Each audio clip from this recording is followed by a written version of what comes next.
Hello human! Welcome back to the wonderful world of Alan English. Te revoilà, fantastique! Aujourd'hui, c'est le dernier épisode de notre trilogie sur la phrase simple. Faisons d'abord un petit récapitulatif de ce qu'on a vu. Pour construire une phrase, on a besoin de 3 éléments. Un sujet, un verbe et un objet. Le sujet est la chose qui réalise l'action. Le verbe vient encoder, c'est-à-dire décrire l'action réalisée par le sujet. Et le complément subit l'action. Généralement, je prends la phrase d'exemple « The cat eats the mouse » pour que tu comprennes bien que c'est le chat, the cat, le sujet, qui réalise l'action de manger, to eat. Quoi donc? La souris, complément, objet qui subit l'action. Nous avons également vu dans notre niveau 2 sur la phrase simple que le verbe peut subir un certain nombre de modifications en fonction du sens qu'on veut donner à la phrase. Par exemple, si je veux indiquer que l'action de la phrase se passe avant maintenant, je vais utiliser le passé. En anglais, preterite simple. Et donc ma phrase « The cat eats the mouse » devient « The cat ate the mouse ». Tu vois bien que la seule modification que l'on fait à notre phrase ici, elle est bien sur le verbe. Aujourd'hui, nous allons regarder de plus près l'unité de la phrase. Alors, si tu es prêt à tout comprendre, en route pour la vidéo!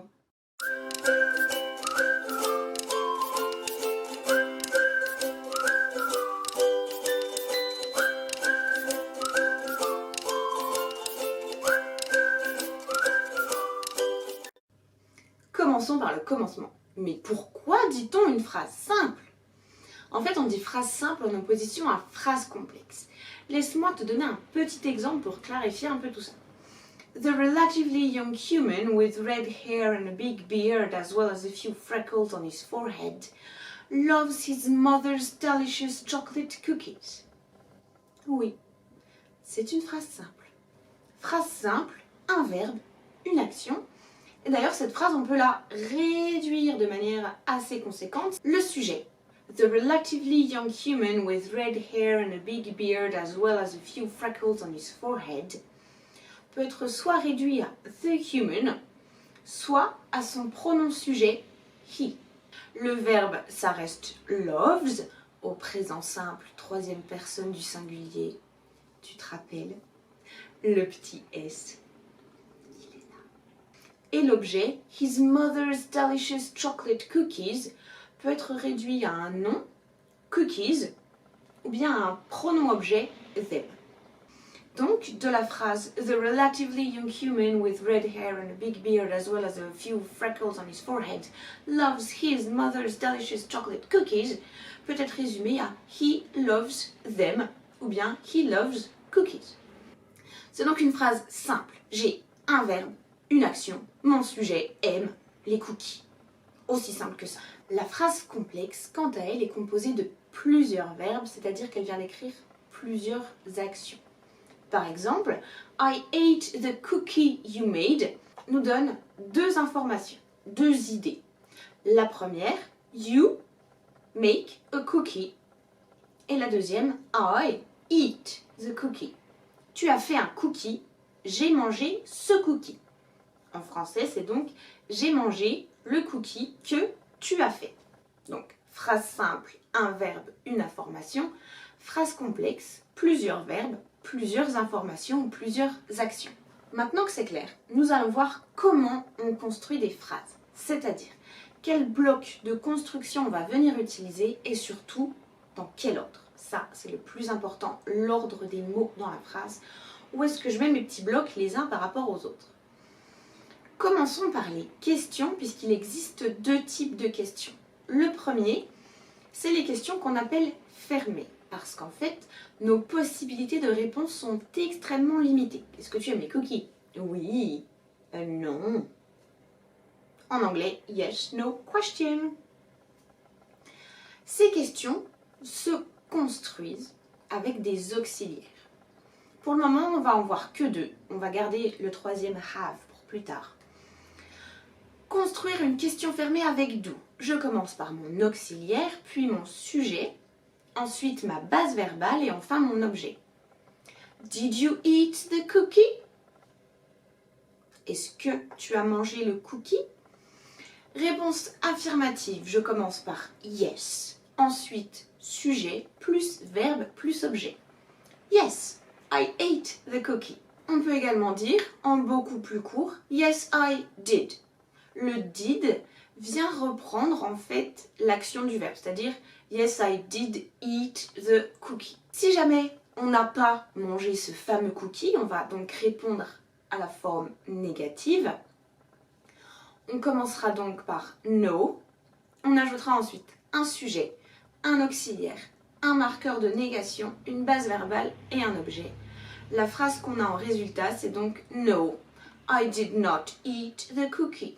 On peut également dire en plus court no, I did not. Je n'ai pas fait ce que tu penses que j'ai fait. Ou bien encore plus court et contracté, I did it.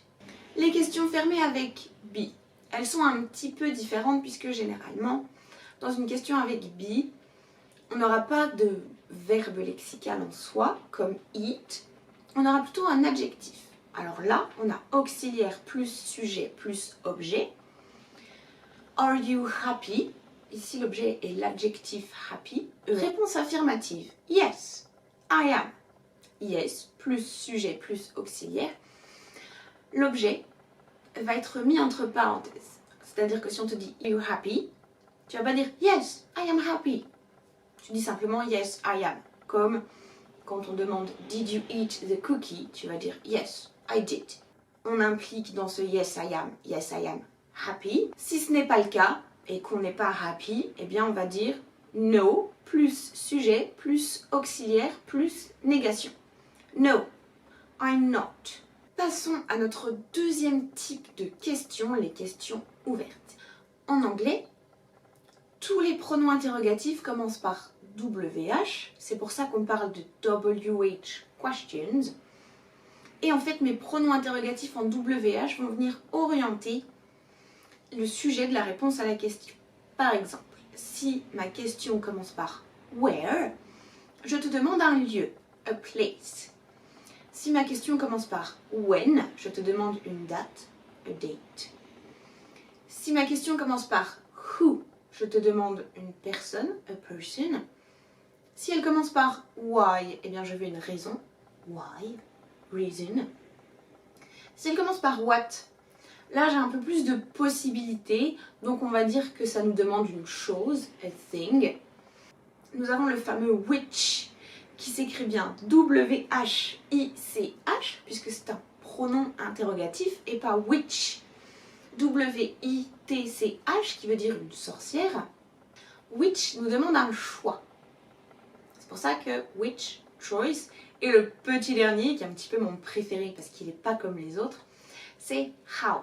Lui ne s'écrit pas W-H, mais on a quand même le H et le W qui traînent quelque part. Et how, en fait, il est un petit peu polymorphe. C'est-à-dire que généralement, il va être suivi d'un petit quelque chose. Par exemple, tu connais la construction how old pour demander l'âge ou how many pour demander combien. WH question avec l'auxiliaire do. En fait, on garde le même ordre de nos blocs de construction que dans les questions fermées, sauf qu'on vient ajouter le WH devant. L'ordre des mots, c'est donc WH, plus auxiliaire, plus sujet, plus base verbale. Where do you live? Réponse affirmative qui se compose d'un sujet, d'un verbe, puis l'objet qui sera une préposition de lieu, puis l'endroit où j'habite. La réponse à Where do you live sera donc I live in France.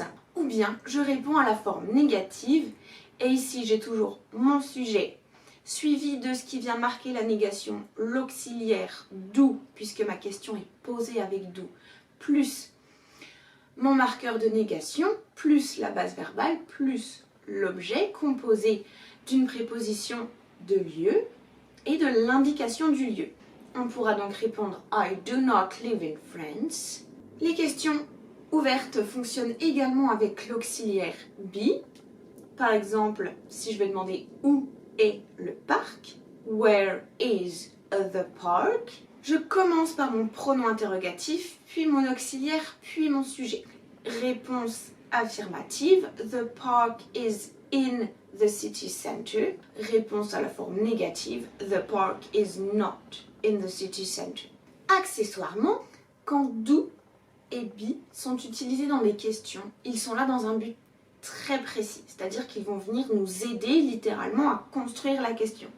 Pas d'auxiliaire, pas de question. C'est un peu comme le pas de bras, pas de chocolat.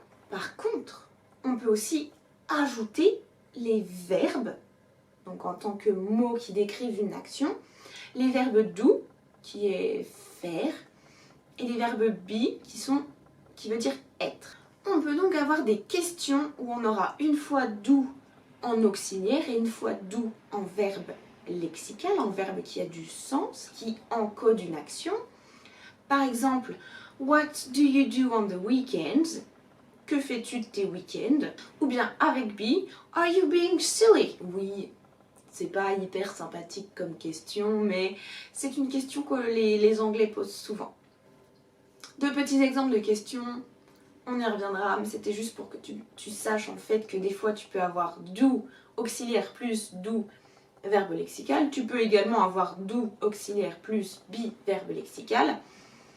Tu peux avoir be auxiliaire plus be verbe et tu peux avoir be auxiliaire plus do verbe.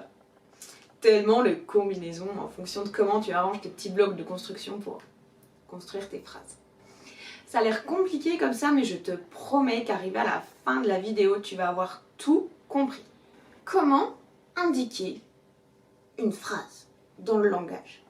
À l'écrit, je commence ma phrase par une majuscule et je la termine par un signe de ponctuation, un point à la forme affirmative négative, un point d'interrogation pour les formes interrogatives et un point d'exclamation pour les phrases exclamatives. Quand je parle, pour signifier que je termine ma phrase, je baisse le volume de ma voix. Ensuite, avant de commencer la deuxième, comme je viens de le faire à l'instant, je fais une petite pause. J'indique que ma phrase est terminée. Je passe à la suivante. Vous verrez peut-être popper cette petite bête, mon petit mémé. C'est un vrai aimant, ce chat. Il adore venir se poser sur moi pour faire des câlins. Voilà, donc là, j'ai pas le cœur à la renvoyer dans une autre pièce. Donc vous la verrez peut-être popper à certains moments sur certains passages de l'outro, peut-être même du déroulé, en fonction des morceaux que je vais garder au montage. Voilà, c'est le petit mémé, on lui fait plein de câlins. On va pas la virer, regardez-moi ça, c'est une petite boule d'amour là.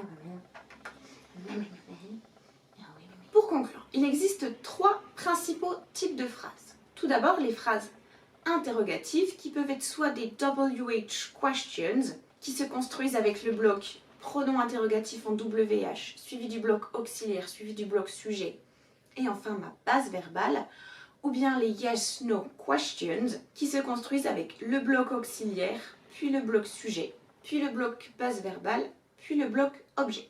Nous avons les phrases affirmatives qui se construisent avec un sujet puis un verbe et enfin un objet, et les négatives qui se construisent avec un sujet, un auxiliaire, un marqueur de négation, une base verbale et un objet si nécessaire.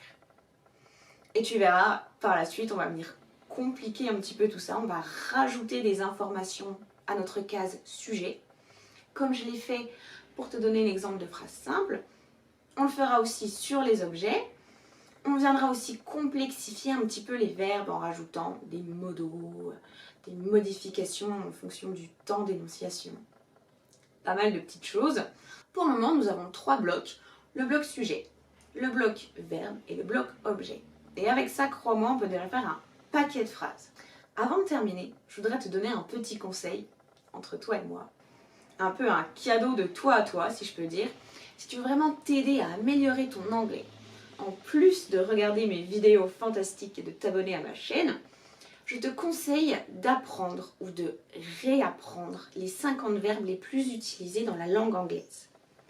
Évidemment, tu ne vas pas les apprendre les 50 d'un coup, parce que c'est rébarbatif, une liste de 50 verbes, c'est long.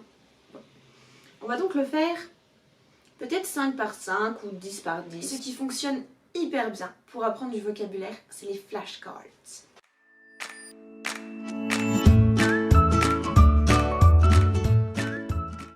Petit atelier DIY, do it yourself. Comment fabriquer des flashcards? Très simple. Tu auras besoin d'un petit peu de matériel qui normalement devrait être à ta disposition assez facilement. Une feuille. Moi j'ai choisi une feuille Bristol en format A5. J'adore les fiches Bristol. Parce que elles sont quand même un peu plus rigides qu'une feuille en papier normale. Et en fait, comme tes flashcards, tu vas pas mal les manipuler, et ben il vaut mieux quelque chose qui résiste un petit peu. Moi, ma feuille A5, je l'ai d'abord coupée en deux. Puis, comme je me suis rendu compte que ça faisait quand même un petit peu gros, et ben je l'ai redécoupée en deux. Donc ma flashcard, c'est un quart de feuille A5. Une paire de ciseaux ou d'une règle ou d'un coin de table pour découper tes feuilles. Donc tu fais comme tu veux, mais tu découpes ta feuille et tu te fais tes petites flashcards, s'il te plaît. Tous ces 50 verbes vont être hyper importants. Réapprends-les ou apprends-les. En plus, on commence avec des tout simples cette semaine. Tu auras ensuite besoin d'un feutre. Idéalement un feutre pour écrire un petit peu en gros, avec une couleur bien lisible. Je vois souvent mes élèves, surtout les plus jeunes, les collégiens, qui adorent mettre des couleurs partout. Moi aussi. Mais s'il vous plaît, n'utilisez pas l'espèce de bleu pâle ou le vert pâle qui est très joli, mais qu'on n'arrive pas à lire parce que ça ne sert strictement à rien. Tu auras aussi peut-être besoin d'une petite perforatrice pour faire des petits trous dans tes flashcards pour les garder tout ensemble. Et il te faudra aussi un petit peu d'huile de coude parce que j'aimerais que tu les fasses à la main. Pourquoi les faire à la main? D'abord parce que écrire permet de mémoriser et ensuite tout le temps que tu vas passer sur tes flashcards va te permettre de commencer à mémoriser les informations. Tu peux par exemple prendre une dizaine de minutes après avoir regardé ma vidéo du samedi pour faire tes flashcards. Alors je suis sûre que tu n'as pas une minute à toi, que ton emploi du temps est blindé de chez blindé. Mais comme disent nos amis anglophones, no pain, no gain, et ben on n'a rien sans rien. Alors si tu veux t'améliorer en anglais, prends un petit peu de temps pour toi et amuse-toi à faire tes flashcards. D'ailleurs, je vais t'aider un petit peu. Je vais te donner, au fur et à mesure des vidéos, la liste des 50 verbes les plus utilisés en anglais. Je te retrouve aujourd'hui en pleine lumière pour la première série de flashcards. To have. They have a dog. To do.